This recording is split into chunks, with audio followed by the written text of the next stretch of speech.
Your family, your military, your family's military? Yeah, perfect. Here we have an amazing Vietnam vet. He's going to share his beautiful story with us. He's a very important piece to this documentary. Go ahead. You said your family was military. Well, my father was in the army in France. I was born in 1945, and he was over in France when I was born. And my brother and I'm the oldest of four boys, and my brother Mike joined the army when he was 17. He was a paratrooper with the 173rd, went to Vietnam.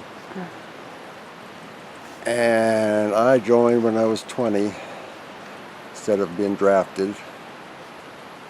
Left out of Fresno, went to Fort Ord, got married on leave, went to Reno and got married, and then we moved to Fort Hood, Texas, went to training.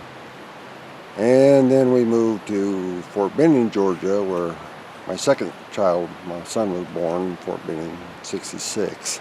I have a question for you. You said you joined the army instead of being drafted. What was the thought process for you? I was coming up with the draft, and if I didn't join, I would probably be in the infantry and have to kill people, and I didn't want to kill people, and I don't think I've ever killed anybody in my life, and that's just always been proud of that fact. And wow, that's kind of heavy at 20. Well, at 20, I joined to be a medic. Because you could choose with your occupation if you joined, whereas if you got drafted, they told you what you were going to do. So then, from Fort Benning, I went to San Diego, got on a ship for 30 days, went to Manila, and then we did in January of '68, we did one of those invasion-style amphibious landings, and we came up on the beach with all of our brand new uniforms and equipment, and all the old seasoned soldiers that were there were going by and calling us green seeds because of our green uniforms, and they were putting up their little short signs. I'm short and I'm out of here. And then the Tet Offensive started in '68 there,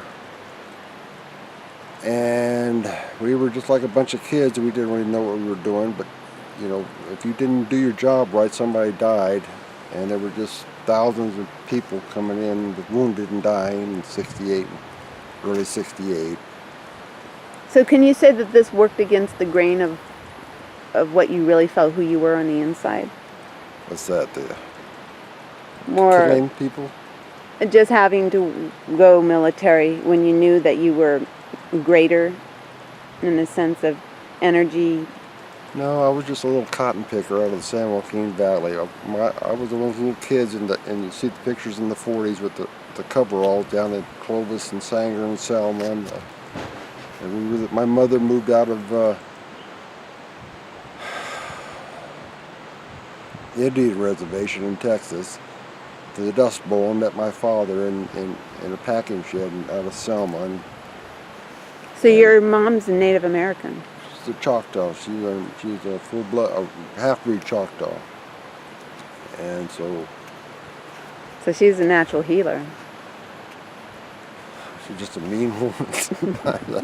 I don't know. She was a very spirited and opinionated woman, the Seventh-day Adventist, that was very strict.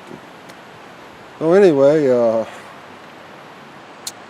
when I got home, I had 2 kids, a new wife, and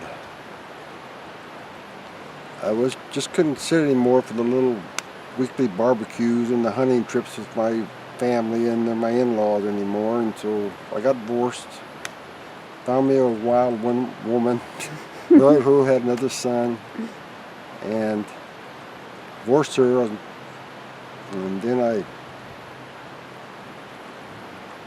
married another one and went down to New Zealand and I was married to her for 5 days down there, and I lived there for a year, and I came back home, and then I've been up here in Northern California hiding out ever since. stand back on my little 10 acres. How do you like the vibe The vibes of Northern California. for you? Do you resonate with it? Oh, this is where this is the center of everything here, right? This is where it all happens here, and it always will be. It always has been. And here you will stay? Forever. Awesome. He's an amazing Blu-ray from the Stargate and a starseed. I really appreciate your time and sharing what it was like for you. Thank you. Namaste.